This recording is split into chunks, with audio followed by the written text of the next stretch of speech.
eu sou Henrique Cortes e este é o podcast do Ecodebate.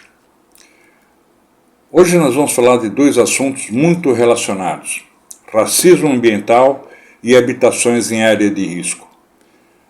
Podem parecer dois assuntos completamente diferentes, mas não é verdade. Eles estão muito associados. Em primeiro lugar, é preciso entender o que é racismo ambiental.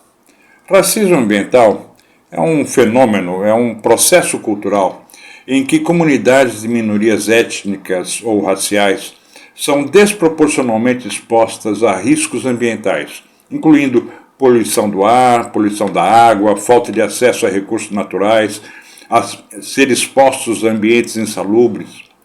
Mas o que nós chamamos de racismo ambiental, também se manifesta nas habitações de risco, as habitações que ficam em áreas de risco, em que as pessoas de baixa renda ou minorias raciais, ou ambos, são mais suscetíveis a viver em condições precárias e insalubres.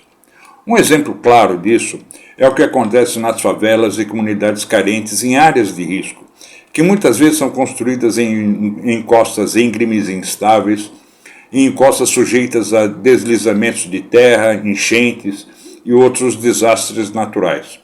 Essas comunidades, frequentemente, não têm acesso adequado à infraestrutura básica, como água potável, saneamento, energia elétrica, e muitas vezes sofrem com a falta de serviços de saúde e educação.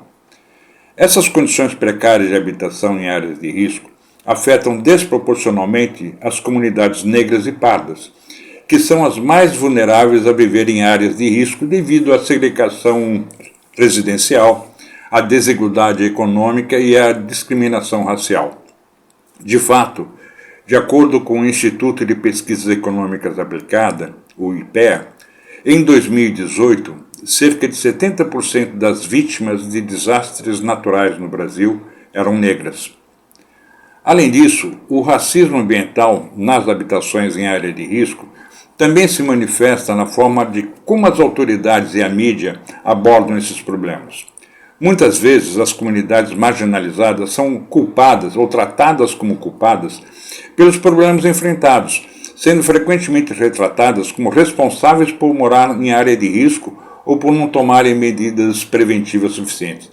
Isso é profundamente injusto e é uma expressão de racismo, porque as pessoas não moram em área de risco porque querem, não moram em área sujeita a inundação, alagamento, escorregamento de encosta por farra, por diversão. As pessoas não expõem as famílias, as suas famílias, a um risco desse tipo, a um risco de morte claro e evidente, porque querem. Elas fazem isso porque não têm outra opção de moradia. Isso é bem claro, essas comunidades, na maioria das vezes, não têm opções realistas de moradia segura e podem não ter acesso, inclusive, às informações ou recursos adequados para lidar com isso. Porque vai morar em área de risco porque não teve opção e não tem como criar um mecanismo de segurança que proteja do risco que está evidente naquela área. A primeira coisa que a gente tem que entender é que existem políticas públicas efetivas, existe falta de políticas públicas efetivas para a regularização fundiária e a urbanização adequada dessas áreas. Sem isto, também se perpetua a desigualdade e a vulnerabilidade dessas comunidades. Portanto, é fundamental que as políticas públicas sejam implementadas para garantir o acesso de todas as pessoas a habitações dignas e seguras, independente da sua origem étnica, gênero, orientação sexual ou nível socioeconômico. Isso inclui a regularização fundiária, a urbanização adequada dessas áreas e a disponibilização de serviços básicos de infraestrutura, como água potável, saneamento e energia elétrica. Também é necessário garantir que as comunidades afetadas tenham acesso a informações e recursos adequados.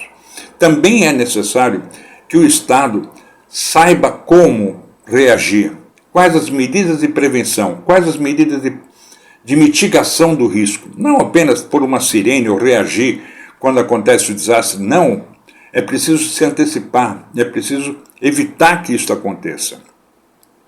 Em resumo, na prática, o racismo ambiental nas habitações em área de risco é uma questão importante que quer ação imediata por parte da sociedade e das autoridades em geral. No caso do Brasil, em especial, as políticas públicas de habitação e urbanização condenam a população mais pobre ao improviso, à construção precária em áreas geologicamente instáveis ou sujeitas a graves inundações.